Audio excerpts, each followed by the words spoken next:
Kobe. Okay. Kobe's been great for us throughout the year.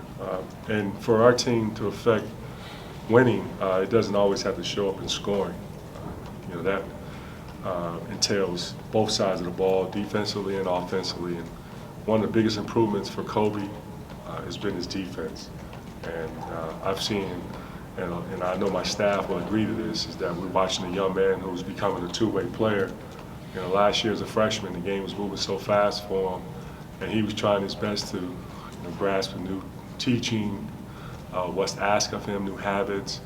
And not saying he wasn't bought in his first year, but the second year, you started getting more confident, you started to feel more comfortable, and at times you see how he's allowing the game to come to him on the offensive end, but at the same time on the defensive end, he's impacting in so many ways.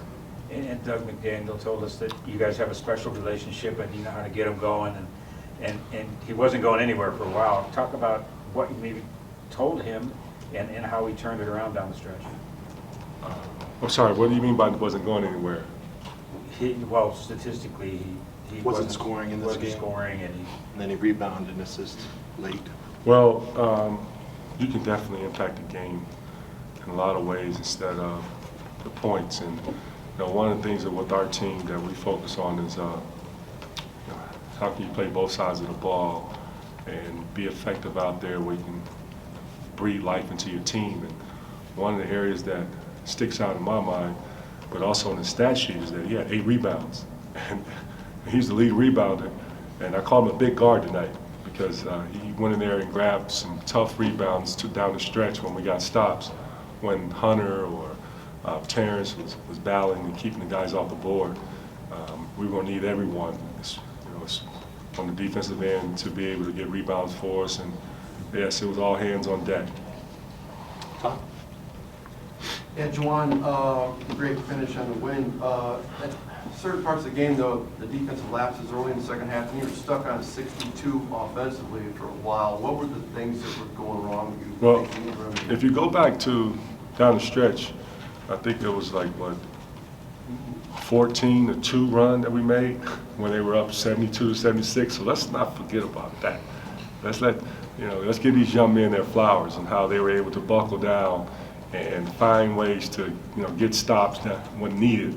And I really give them a lot of credit because they had to deal with a lot this week. And you're talking about finals, and I hadn't played any game in a long time since Minnesota, and coming back from London, and then you have your first game at home. You're happy to be in front of your home crowd, and you're gonna have some stretches where the games are built on runs, but when we got it done when we had to.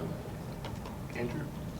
Juwan, Kobe is young relative to most sophomores. His high school career was kind of limited at the end for various reasons, I guess. Do you feel there's still some more untapped potential than your typical second-year player?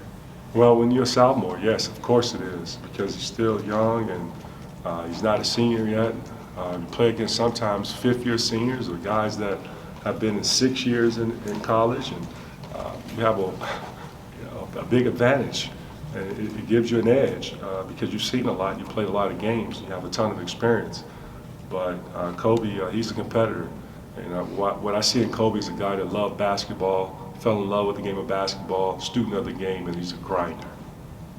Right in the middle, coach, with Lindsay. Yeah, this is only Doug's second game starting. To see what he was able to do down the stretch and how he was able to step up, what does that mean for this team, not just today, but going forward for the rest of the season? You hear that, fellas?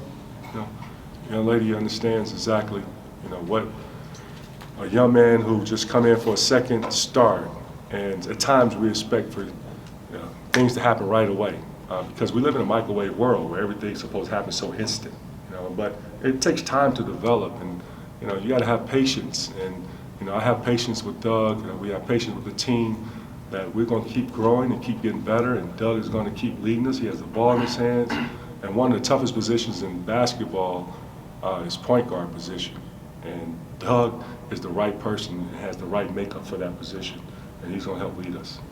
Stay in the middle with Tony. Yeah, Juwan. I wonder, oftentimes this year the team has gone through Hunter and gone through Jet. How important is it to find a third person to be reliable? We're not looking for a third. We're looking for a team. This game is built on team, And you remember when Coach Late, the great Bo Schembechler, all he talked about was team, team, team. Never singled out the quarterback, never singled out the defensive end, the running back. Said you will win team, team, team, with team play. And that's exactly what we have. We are 1 through 15 solid. Steve? Well, your home crowd was appreciative of the way you guys pulled it out and played such a strong game down the stretch. Talk about finding ways to win and the importance of that. Winning is hard. You know, we can all sit back and watch it on TV, or we can sit in the stands and think that it's so easy as you're watching these young men now go out there and compete. Why you didn't make that shot? How you missed that layup? You know, how you missed that free throw? Why you missed that block out? Shit's hard. It's not easy.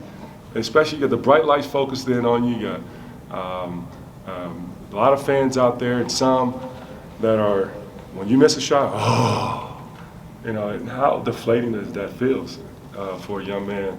But they find ways, man, because they are gritty, they are competitive, they care, they work hard in practice, and they try their hardest in games to go out there and perform. And I'm so damn proud of them. Anybody have anything else?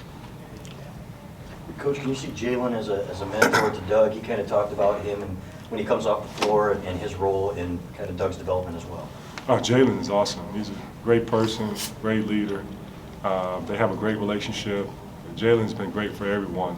Just having this presence on our team, I knew from day one, this type of character, and getting to know him as I was recruiting him, that he would be the right person to fit our culture. And I haven't second-guessed it one bit, and I was right on. And it's nice how the team embraced him and how he's embraced his brothers. Anything else? All right, Coach.